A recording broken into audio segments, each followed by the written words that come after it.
Assalamualaikum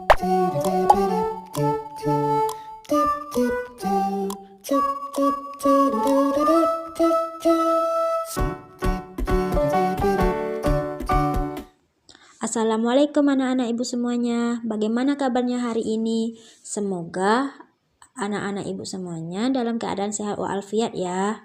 Perkenalkan, nama ibu Salsabila Azhara Putri. Ananda bisa panggil ibu dengan Ibu Salsa. Baiklah, pada pembelajaran hari ini kita akan belajar tentang taharoh. Nah, apa itu taharoh? Taharoh berasal dari bahasa Arab yang berarti bersuci, bersih, atau suci dari kotoran dan najis.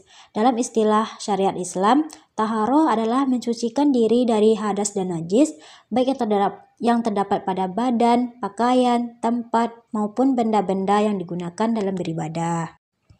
Selanjutnya, taharoh ini terbagi menjadi dua macam. Yang pertama, taharoh dari hadas dan taharoh dari najis. Yang pertama ada taharoh dari hadas. Taharoh dari hadas ini adalah bersuci untuk menghilangkan hadas, yaitu kondisi tidak suci yang menghalangi seseorang untuk melakukan ibadah seperti sholat. Hadas ini terbagi pula menjadi dua macam, yaitu hadas besar dan hadas kecil. Hadas besar ini seperti setelah haid, nifas, atau junub. Dan hadas kecil ini seperti setelah buang air kecil, buang angin, dan tidur nyenyak. Selanjutnya, cara mensucikan dari hadas. Yang pertama, hadas besar. Hadas besar ini bisa dilakukan dengan mandi wajib. Mandi adalah hal yang dilakukan untuk menghilangkan hadas besar, agar seseorang kembali suci dan boleh melakukan ibadah seperti sholat, puasa, membaca Al-Quran, dan lainnya. Penyebab melakukan mandi wajib ini karena keluarnya mani, haid, nifas, berhubungan suami istri, masuk Islam bagi orang kafir, dan meninggal dunia. Yang kedua, cara mensucikan dari hadas kecil bisa dilakukan dengan wudhu. Wudhu ini menggunakan air suci dan mensucikan agar boleh melakukan ibadah seperti sholat. Penyebab harus wudhu ini karena buang air kecil atau besar, kentut, tidur nyenyak, hilang akal, dan menyentuh kemaluan menurut sebagian ulama. Yang kedua, taharoh dari najis. Taharoh dari najis ini adalah membersihkan benda atau tempat dari najis atau kotoran yang dihukumi najis dalam Islam, seperti darah, kotoran, air kencing, bangkai, dan sejenisnya. Najis dapat mengenai tubuh, pakaian, atau tempat sholat. Membersihkannya wajib menggunakan air suci dan mensucikan hingga hilang bau, warna, dan rasanya. Selanjutnya, alat-alat untuk bersuci. Alat-alat bersuci dalam Islam adalah benda-benda yang digunakan untuk membersihkan hadas dan najis, baik pada tubuh, pakaian, maupun tempat. Bersuci adalah syarat sahnya ibadah tertentu, seperti sholat. Alat yang pertama digunakan adalah air. Air ini adalah alat bersuci utama dan paling sempurna.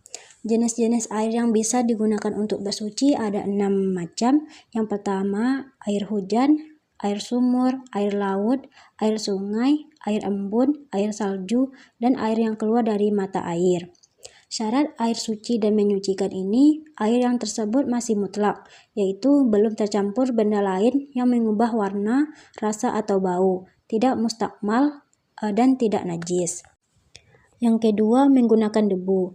Debu ini digunakan untuk tayamum, yaitu bersuci sebagai pengganti wudhu atau mandi ketika tidak ada air atau tidak bisa menggunakan air karena sakit.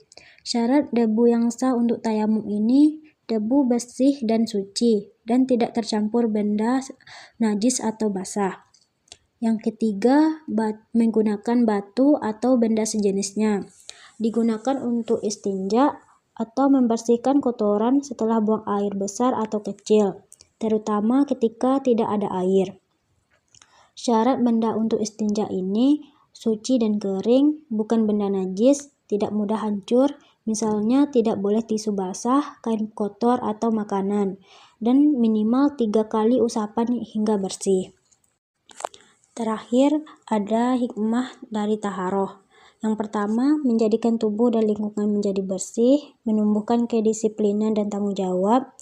Yang ketiga, menjadikan ibadah diterima oleh Allah. Yang keempat, menunjukkan kesempurnaan iman. Dan yang kelima, menjadikan tubuh dan lingkungan menjadi bersih. Cukup sekian pembelajaran kita pada pertemuan kali ini. Semoga apa yang Ibu sampaikan bermanfaat untuk anak-anak semua. Sekian dari Ibu. Assalamualaikum warahmatullahi wabarakatuh.